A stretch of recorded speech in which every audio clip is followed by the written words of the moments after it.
दोस्तों, आज हम आपको बताएंगे हिमालय की पहाड़ियों में स्थित एक रहस्यमयी झील के बारे में।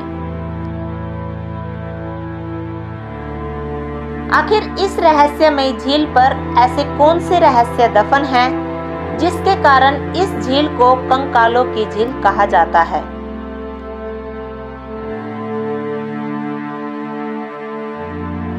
आखिर ऐसा क्या हुआ होगा कि यह झील कंकालों से भरी पड़ी है।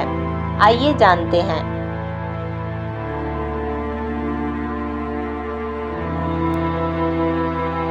तो दोस्तों, सोचिए कि आप किसी पहाड़ी जगह पर एक सुंदर झील के किनारे घूमने गए हैं और चलते चलते आपके रास्ते में कंकाल दिख जाएं, तो आप क्या करेंगे?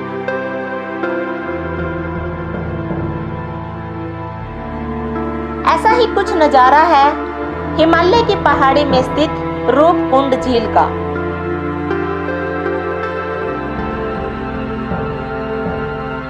जहां सैकड़ों की तादाद में कंकाल मौजूद हैं।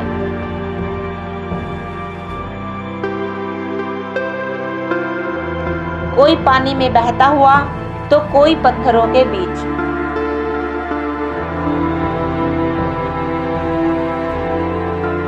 कहा जाता है कि इस रूपकुंड झील में एक अरसे से इंसानी हड्डियां बिखरी पड़ी हैं।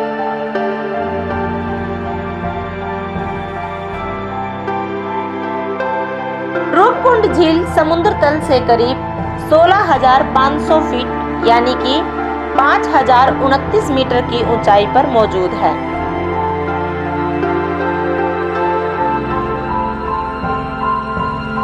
तकरीबन आधी सदी से मानव विज्ञानी और वैज्ञानिक इन कंकालों का अध्ययन कर रहे हैं।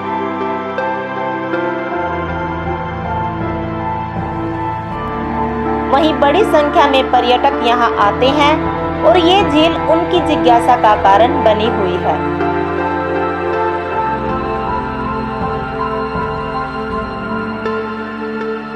साल के ज्यादातर समय इस झील का पानी जमा हुआ रहता है, लेकिन मौसम के हिसाब से यह झील घटती और बढ़ती रहती है।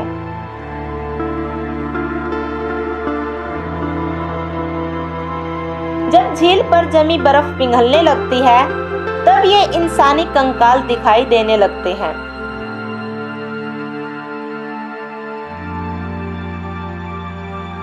कई बार तो इन हड्डियों के साथ पूरे इंसानी अंग भी होते हैं।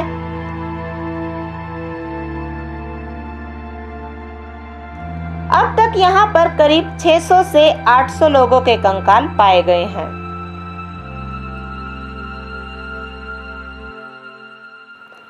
इन मानव कंकालों को लेकर एक पुरानी कहानी यह भी बताई जाती है कि ये कंकाल एक भारतीय राजा, उनकी पत्नी और उनके सेवकों के हैं।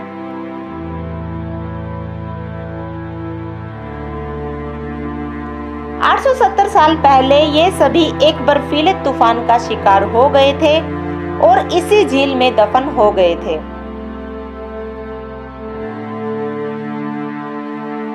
कुछ शोधकर्ताओं के मुताबिक इनमें से कुछ कंकाल भारतीय सैनिक, कश्मीर के जनरल जोरावर सिंह और उनके आदमियों के हैं।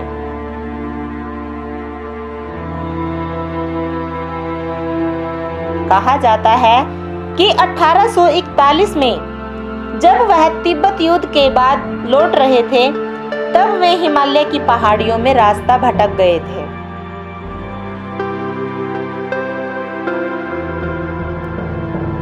इस दौरान मौसम खराब होने की वजह से वे आदमी वहीं पर फंस गए और भारी ओलावृष्टि की वजह से अपनी जान गंवा बैठे थे।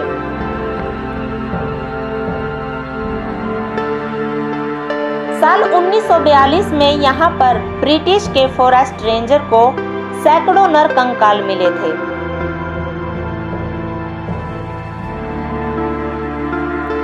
इस दौरान झील पूरी तरह से मानवों के कंकाल व हड्डियों से भरी पड़ी थी।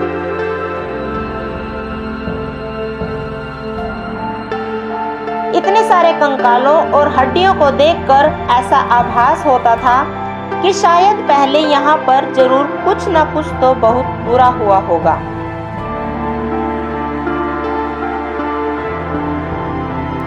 शुरुआत में इसे देख कई लोगों ने अनुमान लगाया कि हो ना हो यह सभी नरकंकाल जापानी सैनिकों के होंगे, जो द्वितीय विश्व युद्ध के दौरान भारत में ब्रिटेन पर आक्रमण करने के लिए हिमालय के रास्ते घुसते समय मर गए होंगे।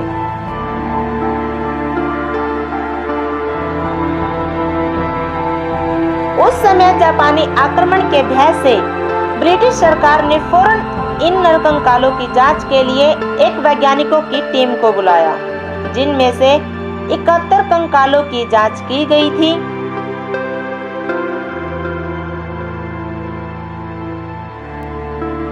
जांच के बाद पता चला कि ये कंकाल जापानी सैनिकों के नहीं थे, बल्कि ये नरकंकाल अलग अलग जगह के इंसानी कंकाल हैं और ज्यादा पुराने भी हैं।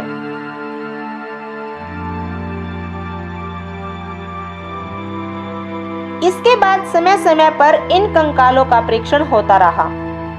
इन परीक्षणों के आधार पर वैज्ञानिकों के मत अलग अलग सामने निकल कर आए।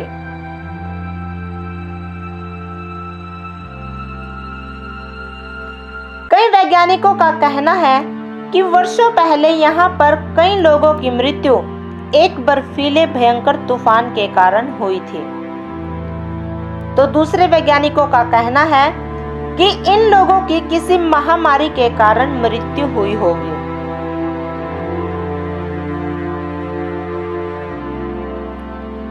रूपकुंड झील में नरकंकाल क्यों हैं, कहां से हैं और कैसे हैं, इस पर वैज्ञानिकों का जवाब भी एक समान नहीं है।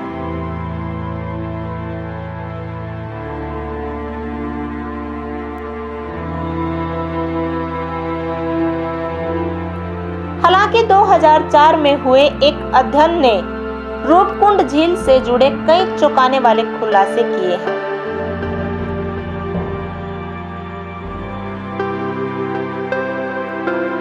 इस अध्ययन के जरिए यह पता चला है कि ये कंकाल 12वीं से 15वीं सदी के बीच के हैं। डीएनए टेस्ट के बाद कई नई चीजें सामने निकल कर आई हैं। साथ ही यह भी पता चला है कि इन कंकालों का संबंध अलग अलग भौगोलिक जगहों से था।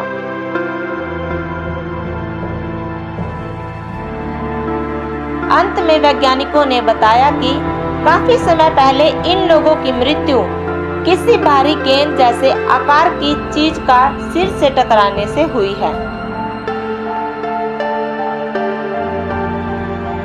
कंकालों को लेकर किए गए रिसर्च से पता चलता है कि यहाँ मरने वाले अधिकतर लोगों की ऊंचाई सामान्य से अधिक थी, जिनकी उम्र 35 से 40 वर्ष के बीच की रही होगी।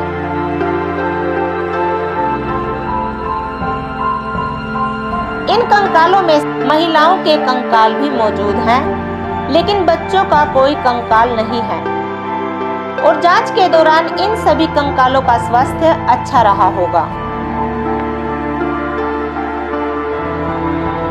आपको यह जानकर हैरानी होगी कि हिमालय पर्वत पर रहने वाली महिलाओं के एक प्रसिद्ध लोकगीत में एक माता का वर्णन आता है। लोकगीत के मुताबिक ये देवी माता बाहर से आए लोगों पर गुस्सा करती थी, जो यहाँ आकर पहाड़ की सुंदरता को खलल डालते थे।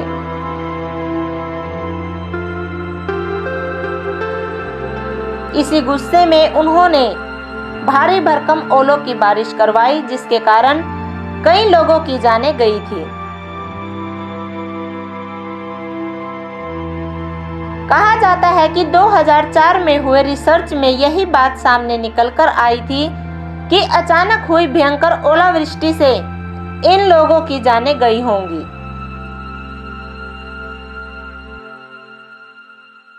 वहीं आज भी इस रूपकुंड झील में कई रहस्य झील के भीतर ही दफन हैं। झील में प्रवेश करने पर सख्त प्रतिबंध है। लोगों का कहना है कि यहाँ पर अक्सर कई सारी रहस्यमयी घटनाएं होती हैं।